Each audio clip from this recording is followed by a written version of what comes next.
நம்ம இப்போ வந்து வெண்டைக்காயில் எப்படி ஒரு டிஃப்ரெண்ட்டான ரெசிபி பண்ணுறது பார்க்கலாம். இது வந்து வெண்டைக்காய் சிப்ஸு. இதில் நான் என்ன பண்ணியிருக்கேன்னா, மிளகா பொடி, உப்பு போட்டு மிக்ஸ் பண்ணி நல்லா ஃபஸ்ட்டு வாஷ் பண்ணிட்டேன். அதுக்கப்புறம் எனக்கு பிடிச்ச மாதிரி ஷேப்பில் வந்து இதை கட் பண்ணிட்டேன்.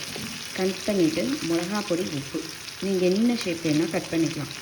மிளகா பொடி, உப்பு மட்டும் போட்டு ஒரு 1/2 hour வந்து சோக் பண்ணி வச்சுட்டேன், ஊற வச்சு எடுத்து வச்சுட்டேன். அதுக்கப்புறம் சமையல்லாம் முடிச்சுட்டு எடுத்து இப்போ ஃப்ரை பண்ணுறேன். இது வந்து ரொம்ப நல்லாயிருக்கும், சாம்பாருக்கு, ரசத்துக்கெல்லாம் ரொம்ப நல்லாயிருக்கும். இல்லை உங்களுக்கு வந்து ஒரு ரிலாக்ஸாக சாப்பிட்ணும் அப்படின்னு தோணுச்சுன்னா நீங்கள் செஞ்சு சாப்பிட்லாம். நீங்கள் இது எப்படி பண்ணணுன்னா, ஃபஸ்ட்டு வந்து வெண்டைக்காய் நல்லா வாஷ் பண்ணி ஃபில்டர் பண்ணி வச்சிடணும். அதுக்கப்புறம் உங்களுக்கு என்ன ஷேப் பிடிச்சிருக்கோ அந்த ஷேப்பில் வந்து வெண்டைக்காவை கட் பண்ணிக்கணும். கட் பண்ணிவிட்டு நிறைய பேர் பஜ்ஜி மாதிரி செய்வாங்க. நீங்கள் உங்களுக்கு என்ன மாதிரி பிடிக்குதோ அது மாதிரி பண்ணுங்கள். இதில் வந்து மிளகாப்பொடி, உப்பு மட்டும் போட்டு நல்லா ஒரு 1/2 hour ஊற வச்சிடுவேன்.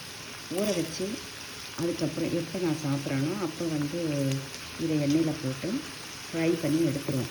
எடுத்துட்டு லைட்டாக உப்பு, லைட்டாக மிளகாப்பொடி போட்டு மிக்ஸ் பண்ணி கொஞ்சம் மேலே தூவணும்.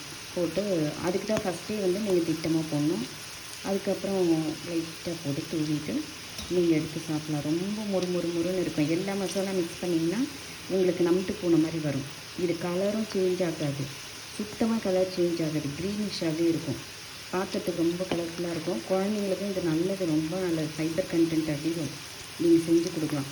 நான் எங்கள் ஊருக்கு போகும்போது நிறைய வெண்டைக்காய் கொண்டு வந்தேன் இல்லைங்களா, அதில் டெய்லி வந்து ஒவ்வொன்று செஞ்சுறது. ஒரே மாதிரி செஞ்சாலும் நம்மளுக்கு கஷ்டமாக இருக்கும் அப்படின்ட்டு டெய்லி ஒவ்வொரு ரெசிபி வந்து செய்கிறது. இதில் இன்றைக்கி வெண்டைக்காய் சிப்ஸ் பண்ணுறேன் நான். ஒரு நாள் வெண்டைக்காய் கடைஞ்சேன், ஒரு நாள் காரக்குழம்பு வச்சேன், ஒரு நாள் ஃப்ரை பண்ணேன், இன்றைக்கி வந்து சிப்ஸ் பண்ணிகிட்ருக்கேன். ஆல்ரெடி நான் வறுத்து வச்சுருக்கேன். எப்படி இருப்பாருங்க, செமையாக இருப்பாரு. கலர் மாறாது, ஆனால் வந்து முறுன்னு இருக்கும். இது பாருங்க, நீங்கள் வறுக்கிறது, அந்த ஊற வைக்கிறது அதெல்லாம் வந்து பதமாக வைக்கணும். இதை இப்போ நான் வறுத்து கொஞ்சம் எடுத்து வச்சுருக்கேன் பாருங்கள், செமையாக இருக்கும். நல்லா முறன்னு இருக்கும். இது நம்பிட்டு போன மாதிரியெல்லாம் இருக்காது. ஒரு சிலர் செய்வாங்க, நம்பிட்டு போயிடும், அந்த வழவழப்பு தன்மை அப்படியே இருக்கும். ஆனால் இதில் வந்து நமக்காது வழவழப்பும் இருக்காது. அந்த மாதிரி வந்து பக்குவமாக பண்ணணும். டீயும் வந்து கொஞ்சம் நல்ல டீ வச்சு இதை வந்து ஃப்ரை பண்ணி எடுக்கணும். ஏன்னா நல்ல எண்ணெய் காஞ்ச எண்ணெய் போட்டால் அப்படியே டக்குன்னு ஃப்ரை ஆகிடும். நீங்கள் ரொம்ப நேரம் அதை வந்து கம்மி டீயில் வச்சுட்டு எண்ணெயில் வறுத்தீங்கன்னா அப்புறம் சரியாக வராது. மோர் மிளகா மட்டும்தான் கம்மி டீயில் வறுக்கணும். இதெல்லாம் வந்து நல்ல ஹீட்டானோடனே டக்குன்னு போட்டு எடுத்து வறுத்து எடுக்கணும்.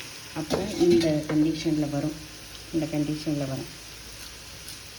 பாருங்கள், முறுன்னு செமையாக இருக்கும். இது நீங்கள் இதை வந்து ரசம், சாம்பார் அந்த மாதிரிக்கு வச்சு சாப்பிடுங்க. இல்லையா ஈவினிங் காஃபி, டீ குடிக்கும்போது கூட இது வந்து ஸ்நாக்ஸ் மாதிரி வச்சு சாப்பிட்டுக்கலாம். நீங்கள் பஜ்ஜி மாதிரி பண்ணுறதை விட இந்த மாதிரி பண்ணலாம். இது பாருங்கள், அவ்வளோதான், சூப்பராகிடும். இதுவே நல்ல முறுன்னு இருக்கும். இந்த மாதிரி நீங்கள் வந்து செஞ்சு சாப்பிடுங்க. ரொம்ப ஹெல்த்தியான டிஷ் இது.